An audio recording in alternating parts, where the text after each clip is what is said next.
The Senate will come to order. The clerk will read the communication to the Senate. Washington, D.C., April 9, 2020, to the Senate. Under the provisions of Rule 1, Paragraph 3 of the Standing Rules of the Senate, I hereby appoint the Honorable Roy Blunt, a senator from the state of Missouri, to perform the duties of the chair. Signed, Chuck Grassley, President pro tempore. Majority Leader. I ask consent to be recognized, notwithstanding the order for a pro forma session today. Is there objection? Without objection. Majority Leader. Our nation continues to battle the coronavirus pandemic. More than 400,000 Americans have tested positive. Nearly 15,000 have lost their lives. Nurses, doctors, and EMTs are fighting this disease literally day and night. And important public health measures are creating an economic catastrophe. This morning, we learned that 6.6 million more Americans filed for unemployment in just the last week. That means, Mr. President, more than 16 million Americans have lost their jobs in only the last 3 weeks, a tragedy that is hard to even comprehend. As one journalist put it, we're facing a healthcare crisis with an economic crisis strapped to its back. That is why 2 weeks ago, the Senate passed the largest rescue package in American history. The bipartisan CARES Act funneled more than $2 trillion into bold programs to help households, fund hospitals and healthcare providers, and keep paychecks coming. Before we adjourned, I said the Senate would stay nimble and prepare to react quickly as the legislation came online. So, Mr. President, that's why we're here today. Much of the CARES Act is still being implemented, but one key program is already up and running. It's the Paycheck Protection Program from Chairman Rubio, Chairman Collins, Senator Cardin, and Senator Shaheen. It gives small businesses emergency capital so that workers can keep getting paychecks instead of pink slips. Just a few days after the program opened for business, $100 billion in loans have already been committed. That is 30% of the total funding spoken for in just the first few days. Actually, that's very good news. It means this job-saving program is attractive to small business. Employers can access it. But it also means we need more funding, and we need it fast. Soon I will ask unanimous consent to increase the funding for the Paycheck Protection Program to a new total of $600 billion. I'm not talking about changing any policy language that both sides have already negotiated together several weeks ago. I'm literally talking about deleting the number 350 and writing 600 in its place. Let me say that again. We're not talking about making any policy changes. We're literally changing the number 350 to 600. That's all this we're suggesting here today. That, by definition, is a clean bill. I want to add more money to the only part of our bipartisan bill that is currently at risk of running out of money. So I was surprised to see this simple proposal met uneasily by the Democratic leadership. The distinguished Democratic leader and the Speaker of the House sought to use this crucial program to open broader negotiations on other topics, including parts of the CARES Act where literally, listen to this, Mr. President, literally no money's gone out the door yet. No money has gone out the door yet. The Democratic leadership has suggested they may hold Americans' paychecks hostage unless we pass another sweeping bill that spends $500 billion doubling down on a number of parts of the CARES Act, including parts that have not even started to work yet. The country cannot afford unnecessary wrangling or political maneuvering. Treating this as a normal kind of partisan negotiation could literally cost Americans their jobs. We're in a situation right now where passing a bill means either unanimous consent or a voice vote. Everyone knows, everyone, there is zero chance that the sprawling proposal that our Democratic friends have gestured towards could pass either chamber by unanimous consent this week. No chance. And the president's already indicated he would not sign it. The country needs us to be nimble, to fix urgent problems as fast as we can, to be able to have focused discussions on urgent subjects without turning every conversation into a conversation about everything, without turning every conversation into a conversation about everything. We need to patch holes as we see them and keep moving forward together. Everybody in the Senate voted to send historic funding to hospitals and healthcare providers. Everyone supports funding hospitals. I'm in favor of even more funding for hospitals and providers down the line. I've been talking to a number of them, as I'm sure our colleagues have, over the last couple of weeks. But certainly we need to see the existing funding begin to work before we know what additional resources may be needed. I've been urging Secretary Azar to push this money onto the front lines as soon as possible. I'm glad tens of billions are going to go out tomorrow. There's only one part of the CARES Act that is already at risk of exhausting its funding right now. Only one part of the CARES Act is at risk of exhausting its funding right now: the Paycheck Protection Program. We're asking small business owners across America to place their faith in us. We're asking them to keep workers on payroll because Congress, the Treasury, and the SBA will have their back. We must not fail them. My colleagues must not treat working Americans as political hostages. This does not have to be, nor should it be, contentious. We don't have to divide along the usual lines so soon after we came together for the country. To my Democratic colleagues, please, do not block emergency aid you do not even oppose just because you want something more. Do not block emergency aid you do not oppose just because you want something more. Nobody believes this is the Senate's last word on COVID-19. We don't have to do everything right now. In fact, our posture of needing unanimous consent does not even permit us to try to do everything right now. We cannot play games with this crisis. Let's pass more non-controversial funding for Americans' paychecks. Let's do it today. And then let's continue to work together with speed and bipartisanship. We will get through this crisis together.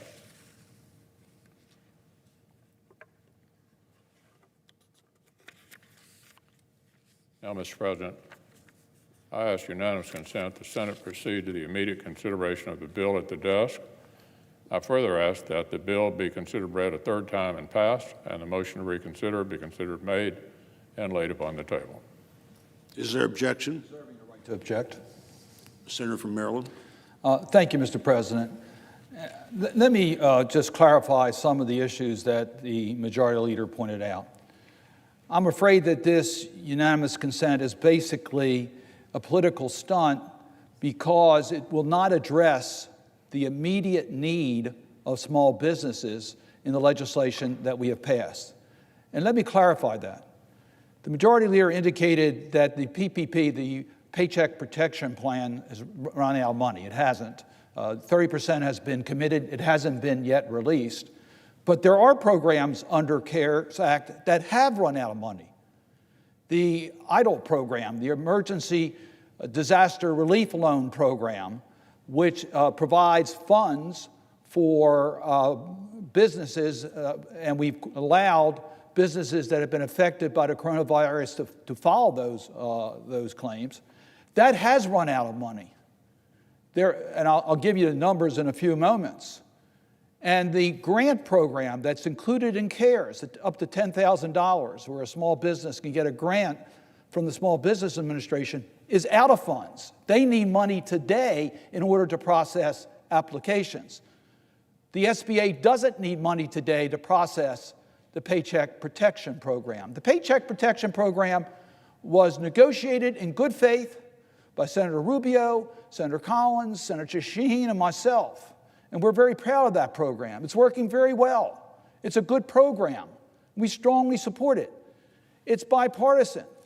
But this unanimous consent request was not negotiated. There was no effort made to follow the process that we could get this done. So it won't get done. It's not going to be enacted. And the majority leader knows that.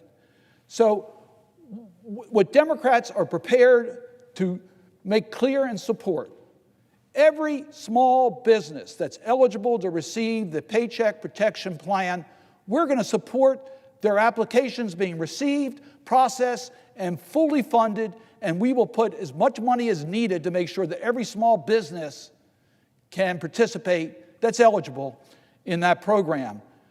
The UC does not affect that today, but what the UC leaves out is where small businesses need help today from the United States Congress. So yesterday, we had an opportunity to find out the numbers. And as the majority leader pointed out, we got to get this right. There's 6.6 million more uninsured today, as we learned from the current numbers. We got to protect small businesses to protect their payroll, and that's what our plans do. So yesterday, we were informed by the SBA that, as the majority leader indicated, we have about $100 billion that have been processed. Now, that has not been distributed yet, Mr. President. Hasn't been distributed in large numbers because of documentation problems and know your customer rules have prevented some of these funds, a lot of these funds, the majority of these funds to be released. But today, applications are being processed. Tomorrow, applications are going to be processed. The day after that, applications are going to be processed because we provided $350 billion. And at this moment, we're at about $100 billion. We're going to have to probably provide more money. We're all for that. But where is the urgency as far as the small businesses are concerned? So let me go over those. One, the Emergency Grant Program. This is a program where grants are offered by the Small Business Administration. You don't have to have a banking relation with a commercial bank in order to get these loans. Very, very popular. 3.8 million requests have come in regards to these loans. 3.8 million. Representing $372 billion of loans. But here's the problem. We've only authorized $7.3 billion of loans under the program. That's why we are suggesting that if you add another $50 billion, you can authorize another $300 billion of loans under the Emergency Disaster Relief Program. Because today, if you've requested that loan today, and you requested the average amount that's being requested, and you have to show need in this program. You got to document the need, that the disaster has affected your viability as a business. The average loan is $200,000. That's what they're requesting. Guess how much money the SBA can issue today? $15,000. That's an urgent need that we should deal with today, and we're prepared to deal with it. But there's a second program. For by the way, smaller businesses participate in these programs, more so than the PPP program. There's a second program. It's a grant program, up to $10,000. Our working group, bipartisan group, recognized that there are some businesses that are in desperate need of cash immediately. These loans are processed within 3 days. And we've had so far requests for the grant program. 3.5 million small businesses have requested funds, totaling a request for $11 billion on a sliding scale. It doesn't even give every small business $10,000. How much money did we appropriate? $10 billion. SBA cannot release those funds in 3 days because they don't have the money to do it. The UC, by the majority leader, does not provide that money so that those small businesses can get that cash. That's not provided. Now, we got that information yesterday. Maybe the majority leader didn't have it. But we can tell you they can't issue those grants, and that's under the CARES Act, and that is out of money. So I've also tell you some stories we've heard in Maryland. I've heard it all over the country. I've heard from small businesses that they went to their bank in order to participate in a PPP loan, and they were told that they didn't have a credit card, so the bank wasn't going to write the loan, or they hadn't had a previous loan with that bank, so the bank's not going to write the loan. We've heard from some community banks that they only can handle existing customers. They can't do additional customers at this point. So we've heard from Royal small businesses, they can't find lenders who will write these notes. We've got to do a better job. What did we find out yesterday? Of the total 7A lenders that are out there today, about 90% were certified before the CARES Act. We've only increased our numbers by about 10%. That's not enough. We can't reach these underserved communities. We've got to do a better job in reaching these underserved communities so that a small business that doesn't have that type of relationship with a bank can still participate in the Paycheck Protection Plan. This UC does nothing at all about that issue. Nothing at all about that. The urgent issues are not dealt with in this UC. So that's why the process of negotiating, allowing us to come together and figure out what's the best way to move forward, will result in us actually getting something done to help the small business community. And there are other urgent needs, and my colleague, Senator Van Hollen, is going to talk about some of these. But the healthcare issues, my colleague and I participated in numerous conference calls over the last 2 weeks. I'm sure my other colleagues have done the same. And we've heard from our healthcare providers that they're ready to close the doors. They need immediate help and a lot more than the $100 billion that's been provided. We talked to our governor yesterday. He's head of the National Governors Association. They requested $500 billion. They need money. Their revenues are down. We know we didn't do right for the District of Columbia. We know we didn't do right for smaller communities. We need to correct that now because they can't stay in business today. It's urgent. And the UC does nothing to help in that regard. So, Mr. President, if I could, I'd like to allow my colleague from Maryland, who I believe has a reservation also, and has a UC request of his own. Senator from Maryland. Thank you, Mr. President, in reserving the right to object. This is an unfortunate moment for the United States Senate. You know, we came together on a bipartisan basis just a very short time ago to pass the CARES Act. It passed here 96 to nothing. That followed 2 other bipartisan efforts that came out of the House, passed the Senate, and were signed by the President. Again, overwhelming support. And yet today we see from the majority leader a complete political stunt here on the floor of the United States Senate. Something that does not have bipartisan support, something that is go it alone, take it or leave it, and totally violates the spirit all of us have been working on during this crisis, where we were able to come together in the United States Senate and the House of Representatives with the White House to, on 3 prior occasions, pass legislation in a way that addressed the issues that are important to this country. And yet today we have this situation where the majority leader knew full well that there was not agreement and consensus on moving forward with this proposal. That's why we're here today. This was in fact designed to fail, designed as a political stunt. It's actually not the first time we've seen this. You may recall that just before we came together and passed the CARES Act 96-0, the majority leader came to the floor of the Senate back then and tried to ram through an unfinished product while negotiations were going on between Secretary Mnuchin and Democrats in the House and the Senate to try to finalize the bill. And that actually caused unnecessary delay. But the majority leader came to the floor then, tried to ram it through. It didn't work then, and it's not going to work today. So I would ask the majority leader, and I think all of us would, to go back to trying to address these issues the way we addressed them in a successful manner before. And I'm going to shortly propose an amendment that addresses some of those concerns, an amendment to the majority leader's proposal. But I'd like to address some of the issues first, and my colleague, Senator Cardin, has addressed many with respect to small businesses. First of all, he pointed out that the one program to help small businesses that's actually really run out of money is the Emergency Loan and Grant Program. But let's talk about the PPP program. This is a really important program to incentivize small businesses and nonprofits to keep employees on the payroll and allow them to help keep the lights on, pay fixed costs, pay the mortgage, pay the rent, whatever it may be, so that they can emerge on the other side of this storm without having had to fold. And many of us anticipated long before the CARES Act passed that this program would need more money. I was part of a group that proposed $600 billion for a program like this, recognizing the demand would be huge, as it is on other programs.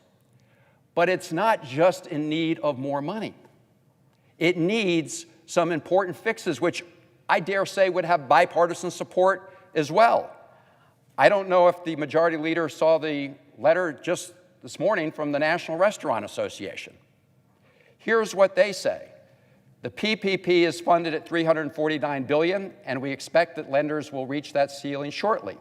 We appreciate the bipartisan calls this week to provide prompt additional funding for the program.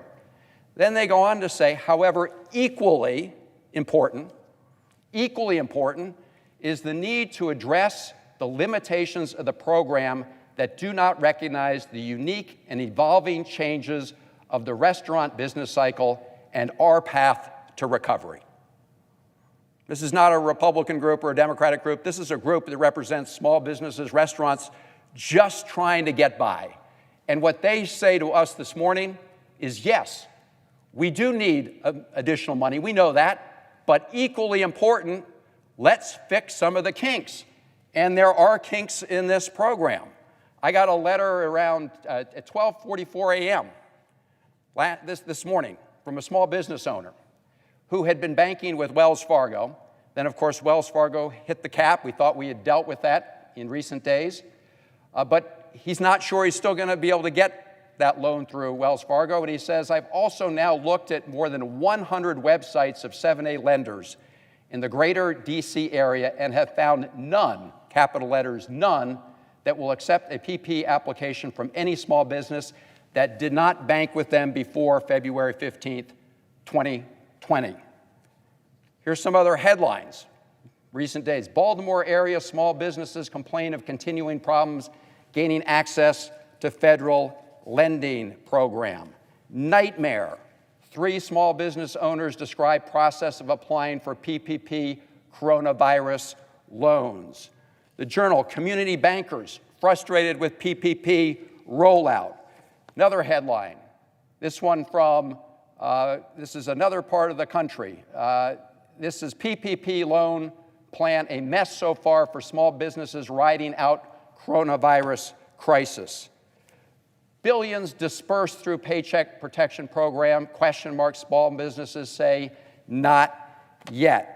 Wall Street Journal, big banks favor certain customers in $350 billion small business loan program. Another article, many small businesses are being shut out of the new loan program by major banks. So, Mr. President, what we're saying here today is, yes, we know we need more money for this program. Many of us predicted this before we passed the CARES Act. But for goodness sakes, let's take the opportunity to make some bipartisan fixes to allow this program to work better for the very people it's designed to help, small businesses, nonprofits. That's what they're asking us to do. That's what the Restaurant Association is asking us to do. That's what they want us to do. And we could do it probably just as quickly if the majority leader took a moment to sit down with us and negotiate that piece. But there are also other major demands on the system right now that we should address at this moment. And one of them is something I know we're all hearing about every day, which is to protect the healthcare workers on the front lines. After all, if we want to address the economic crisis, we need to address the health crisis that precipitated that. We need to flatten this virus out, bring it down, and that's the best way to get on the road to economic recovery. So I'm sure all of my colleagues are hearing from their nurses and doctors and frontline healthcare workers about the urgent need for patient protection equipment. We provided funds in the original bill, but we know today that that will be exhausted quickly. We know it because we can add up the requests coming from around the country. So let's address that issue. We're hearing from it every day. Just yesterday in our delegation, our region, Senator Cardin and I and other members of the Maryland delegation, we wrote to FEMA just yesterday, to the administrator of FEMA. And we pointed out that in our most recent requests, Virginia, Maryland, and the District of Columbia receive just a small percentage of the equipment that we've requested from FEMA. The district received no hospital ventilators. And I would point out for all of us who are following this, it's predicted that this area, Maryland, DC, and Virginia, is going to be one of the next hotspots. 0 ventilators, 0 safety goggles. We asked for 663,000 gloves and over 1 million respirator masks. We got 4,000 of one. So that is one problem we need to address on an urgent basis, just as urgently as we need to address the small business situation. Testing. My goodness, look, this virus, we all know, got an 8 to 10 week head start on us because we were flat-footed when it came to testing. We need a national rapid testing system so that we can ensure that people will get the tests and find out whether they have the virus. That not only helps us fight the virus, but it will also help us as we try to get the country back to work on the other end of this. I would propose that those are real needs as well, and that we can address those here now. In addition to that, as Senator Cardin said, we just spoke to Maryland's governor yesterday, who in addition to being Maryland's governor is the head of the National Governors Association, and he and Governor Cuomo have worked very closely together. We have a bipartisan request from the National Governors Association to help states and local jurisdictions. We've been on the phone nonstop with our local officials. They are running out of equipment. We've got firefighters who need help. We have emergency responders who need help. All of these requests are urgent and I believe could be dealt with on a bipartisan basis. If the majority leader would just take a moment, instead of trying to rush this through, would take a moment, we could actually get it done, as we were able to do before with a 96-0 vote. So at this time, Mr. President, I have the amendment to the desk, and I know people are anxious to get out of here. We didn't have to come in at all if it hadn't been for the decision to try to ram this through. I just want to make that point. Mr. Majority Leader, we knew this wasn't going to get through. So I see people are frustrated and want to leave. But let's get it done, and let's get it done right, and let's have another 96-0 vote here in the United States Senate. So I ask that the senator, the majority leader, modify the request and ask that the amendment at the desk, which is the text of the Interim Emergency COVID-19 Relief Act, be agreed to. The bill as amended be read a third time and passed with no further intervening action or debate. Is there objection to the modification? Object. Objection is heard. Is there objection to the original request? Object. Objection is heard. Mr. President, Majority Leader? I would just repeat all the amendment I offered would do is change the amount in the bill. That's all. to respond to the obvious emergency we have with the Paycheck Protection Program. With that, I ask unanimous consent that the Senate stand adjourned in accordance with the order of March 26, 2020 for previously ordered pro forma sessions. Without objection, under the previous order, the Senate stands adjourned until 10 a.m. on Monday, April the 13th, 2020. Let me know, okay? Because I have to get people back here. Yeah, I don't know. And It depends. if you're